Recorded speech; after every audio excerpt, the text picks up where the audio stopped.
नमस्कार प्रिय विद्यार्थियों। आज के वीडियो में अलंकार पर चर्चा करने से पहले एक छोटा सा निवेदन। अगर आप विज्ञान वर्ग के विद्यार्थी हैं और फिजिक्स में रुचि रखते हैं तो मैं अपने वीडियो के माध्यम से आप तक यह संदेश देना चाहता हूं कि आप फिजिक्स विद के व्यास इस YouTube चैनल पर जाकर के अपनी फिजिक्स को लेकर के जितनी भी समस्याएं हैं उनका समाधान कर सकते हैं। धन्यवाद। अब हम अपने विषय पर आएंगे। बात करेंगे हम अलंकार, और अलंकार में आज हमारा अलंकार है रूपक अलंकार। रूपक अलंकार को समझने के लिए भी हमें उपमेय और उपमान को समझना पड़ेगा। उपमेय और उपमान। रूपक अलंकार में उपमेय और उपमान की परिभाषा थोड़ी सी बदल जाएगी। जहां उपमा अलंकार में हमने उपमेय का मतलब जिसको उपमा दी जाती है या जिसको समान बताया जाता है, और उपमान का मतलब जिसकी उपमा दी जाती है या जिसके समान बताया जाता है, ये पढ़ा था। रूपक अलंकार में परिभाषा थोड़ी सी बदल जाएगी। रूपक अलंकार में उपमेय का मतलब हो जाएगा जिसको रूप दिया जाता है, जिसको रूप दिया जाता है या जिस पर भेद रहित आरोपण किया जाता है। उपमेय मतलब जिसको रूप दिया जाता है या जिस पर भेद रहित आरोपण किया जाता है। समझाने के लिए मैं लिख दूं राम, तो राम क्या हो जाएगा? उपमेय, क्योंकि राम को क्या दिया जाएगा? रूप दिया जाएगा, या राम पर क्या किया जाएगा? भेद रहित आरोपण किया जाएगा। बात करें उपमान की, तो उपमान का मतलब हो जाएगा जिसका रूप दिया जाता है या जिसका भेद रहित आरोपण किया जाता है। जिसका रूप दिया जाता है या जिसका भेद रहित आरोपण किया जाता है। जैसे समझाने के लिए लिख दूं शेर, तो ये शेर क्या हो जाएगा? उपमान, क्योंकि शेर का क्या दिया जाएगा? रूप दिया जाएगा। किसको? राम को। शेर का क्या किया जाएगा? भेद रहित आरोपण किया जाएगा। किस पर? राम पर। यही परिभाषा है हमारी। परिभाषा क्या हो जाएगी हमारी कि काव्य में जहां पर उपमेय को उपमान का क्या दे दिया जाए?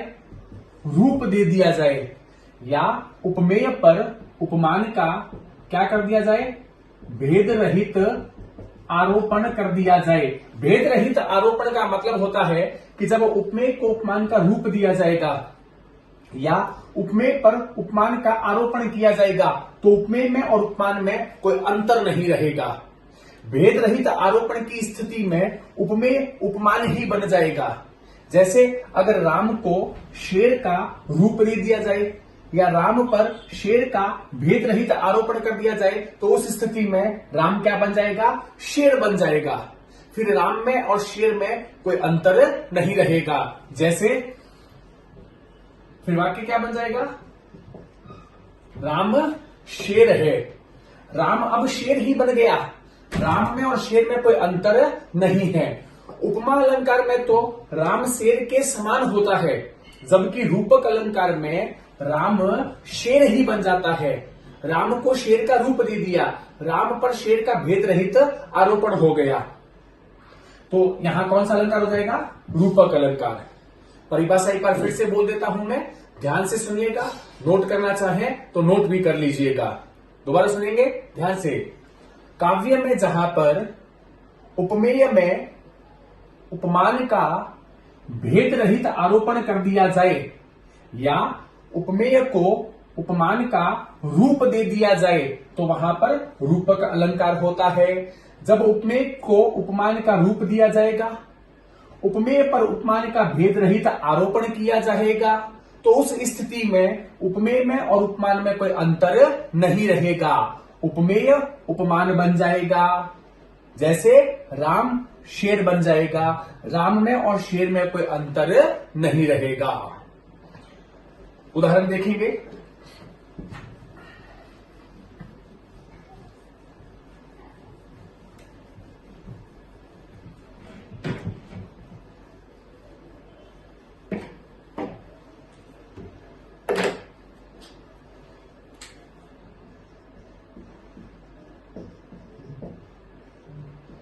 अवधेश के बालक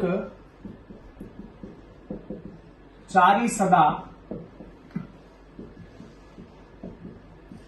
तुलसी मन मंदिर में बिहरे। अवधेश के बालक चारी सदा तुलसी मन मंदिर में बिहरे। तुलसीदास जी कहते हैं अवधेश, अवध प्लस ईश बराबर अवधेश। अयोध्या के, अवध मतलब अयोध्या, अयोध्या के ईश्वर मतलब अयोध्या के राजा अर्थात दशरथ के ये चारों बालक राम, लक्ष्मण, भरत और शत्रुघ्न तुलसी मन मंदिर के बिहरे। तुलसीदास के मन रूपी मंदिर में हमेशा क्या करते रहे? विचरण करते रहे। तो यहां पर देखिए मन को मंदिर बना दिया गया है, मन पर मंदिर का भेद रहित आरोपण कर दिया गया है, मन को मंदिर का रूप दे दिया गया है। तो जब मन को मंदिर बनाया गया है या मन पर मंदिर का भेद रहित आरोपण किया गया है, तो ऐसी स्थिति में मन में और मंदिर में कोई अंतर नहीं रहा। अब मन क्या बन गया है? मंदिर ही बन गया है। कौन सा अलंकार हो जाएगा? रूपक अलंकार। पेपर में अगर ये उदाहरण आए और आपसे पूछे कौन सा अलंकार है और क्यों है, तो कौन सा अलंकार हो गया? रूपक। क्यों हुआ? क्योंकि यहां पर मन पर मंदिर का भेद रहित आरोपण किया गया है। मन क्या हो गया? उपमेय, और मंदिर क्या हो गया? उपमान, क्योंकि मन पर मंदिर का भेद रहित आरोपण किया गया है। तो ये हो गया उपमेय और ये हो गया उपमान। एक उदाहरण और देखेंगे।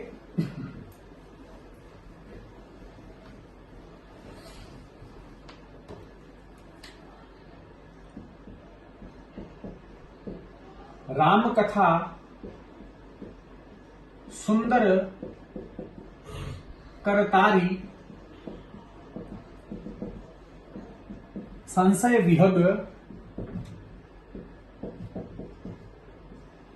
उड़ावन हारी। राम कथा सुंदर करतारी संशय विहग उड़ावन हारी।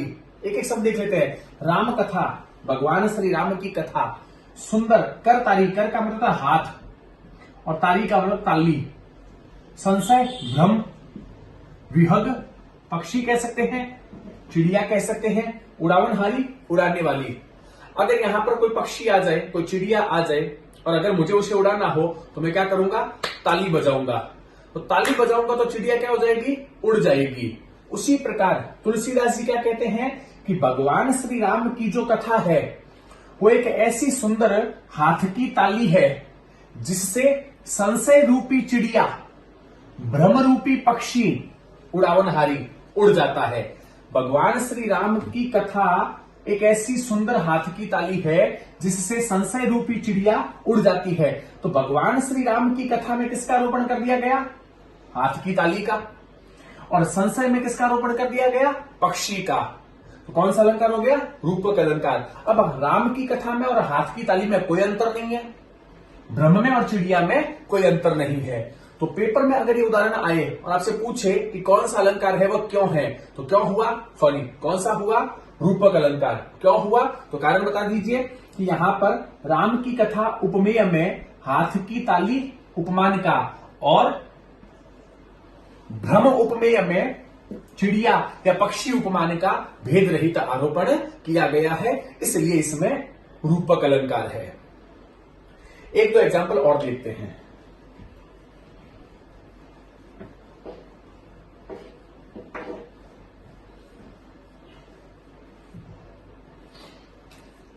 एक उदाहरण और देखिए।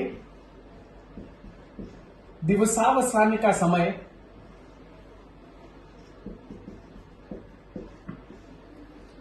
मेघमय आसमान से उतर रही संध्या सुंदरी परी सी धीरे धीरे। दिवसावसान का समय मेघमय आसमान से उतर रही संध्या सुंदरी परी सी धीरे धीरे। दिवसावसान संधि विच्छेद करें तो बनता है दिवस प्लस अवसान। दिवस मतलब दिन, अवसान का मतलब अंत। दिवसावसान का समय दिन के अंत होने का समय था। मेघमय आसमान से उतर रही संध्या सुंदरी परी सी धीरे धीरे। मेघमय बादलों से युक्त, मेघमय बादलों से युक्त आकाश से संध्या रूपी सुंदरी, संध्या रूपी स्त्री, संध्या रूपी स्त्री। तो संध्या पर देखिए किसका आरोपण कर दिया? स्त्री का। संध्या पर स्त्री का भेद रहित आरोपण कर दिया गया है। संध्या को स्त्री का रूप दे दिया गया है, इसलिए कौन सा अलंकार हो गया? रूपक अलंकार। आगे देखिए एक अलंकार और है। संध्या रूपी स्त्री, संध्या रूपी सुंदरी किसके समान? परी के समान। धीरे धीरे क्या कर रही है? उतर रही है। तो संध्या रूपी स्त्री को किसके समान बता दिया? परी के समान। तो परी सी, इसमें कौन सा अलंकार हो गया? उपमा। परी के समान उपमा, संध्या रूपी स्त्री रूपक, धीरे धीरे ध वर्ण की दो बारावर्ती, बताया था मैंने आप लोगों को, 6 का अनुप्रास। लेकिन होता कौन सा है? अपने को तो अनुप्रास ही लिख के आना होता है। तो पेपर में अगर ये दोहा या ये काव्य पंक्तियां आ जाए और आपसे पूछे कौन सा अलंकार है, तो नंबर 1 संध्या रूपी सुंदरी रूपक अलंकार। नंबर 2 संध्या रूपी सुंदरी को किसके समान बता दिया? परी के समान, कौन सा हो गया? उपमा। और नंबर 3 पर आता है अनुप्रास। तो इसमें 3 अलंकार निकल गए। हालांकि एक मानवीकरण भी है, लेकिन मानवीकरण हमारे कोर्स में नहीं है। मानवीकरण अलंकार जो है वो हिंदी लिटरेचर वालों के काम में आता है। तो इसमें 3 हो गए।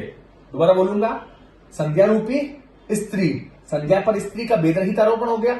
संध्या को स्त्री का रूप दे दिया, इसलिए कौन सा अलंकार हो गया? रूपक। संध्या रूपी स्त्री को किसके समान बता दिया? परी के समान, तो कौन सा हो गया? उपमा। धीरे धीरे ध वर्ण की 2 बारावर्ती हो गई, तो कौन सा हो गया?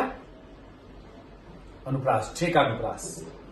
एक तो उदाहरण हम अपनी सृजन की किताब के देखते हैं।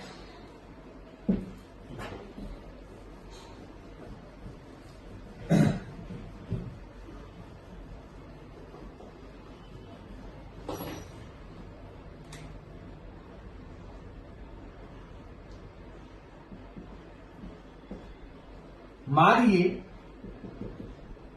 आशा सांपनी जिन रसिया संसार ताकि औषध तोष है यह गुरु मंत्र विचार।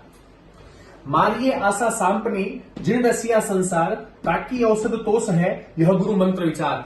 ये आपकी पुस्तक सृजन का पहला लेसन है, संतवाणी। संतवाणी का कबीरदास का दोहा है।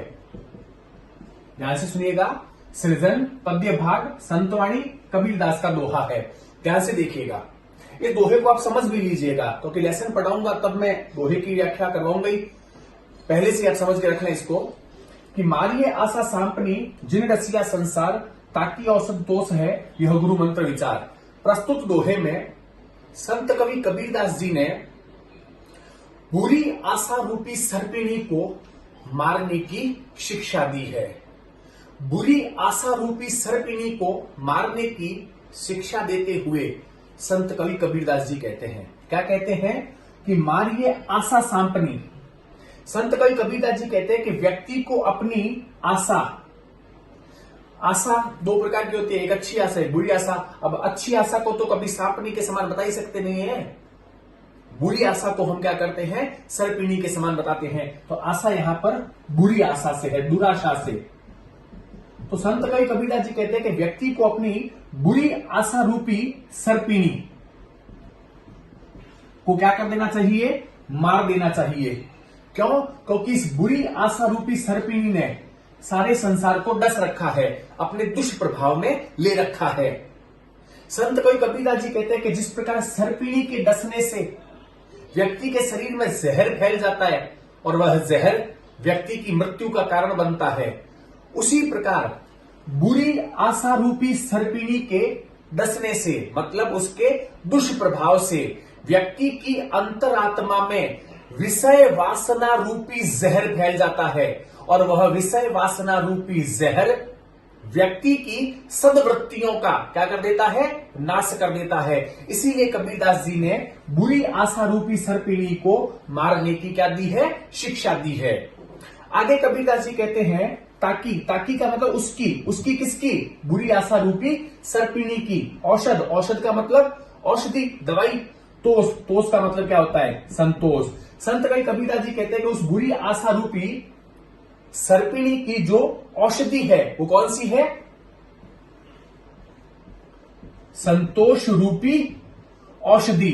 संतोष रूपी औषधि से ही हम उस बुरी आशा रूपी सर्पिणी के दुष्प्रभाव से बच सकते हैं। ये क्या है, गुरु मंत्र, और इस पर सबको क्या करना चाहिए, विचार करना चाहिए। तो पेपर में अगर ये दोहा दे दे और पूछ ले कौन सा अलंकार है और क्यों है, तो कौन सा अलंकार हो गया, रूपक। क्यों हुआ, क्योंकि यहां पर बुरी आशा रूपी बुरी आशा पर सर्पिणी का और औषधि पर संतोष का भेद रहित आरोपण कर दिया गया है।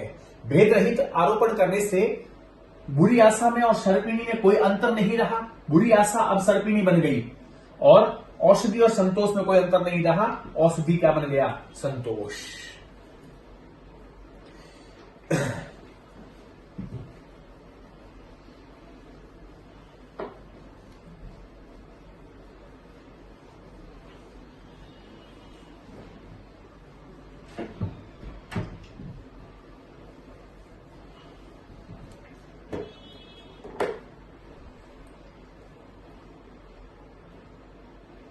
आपको मेरा लेक्चर आशा करता हूं समझ में आ रहा होगा। अपनी प्रतिक्रियाएं मुझे देते रहें ताकि मैं आपके लिए और अच्छा कर सकूं। इसी के साथ धन्यवाद, जय हिंद।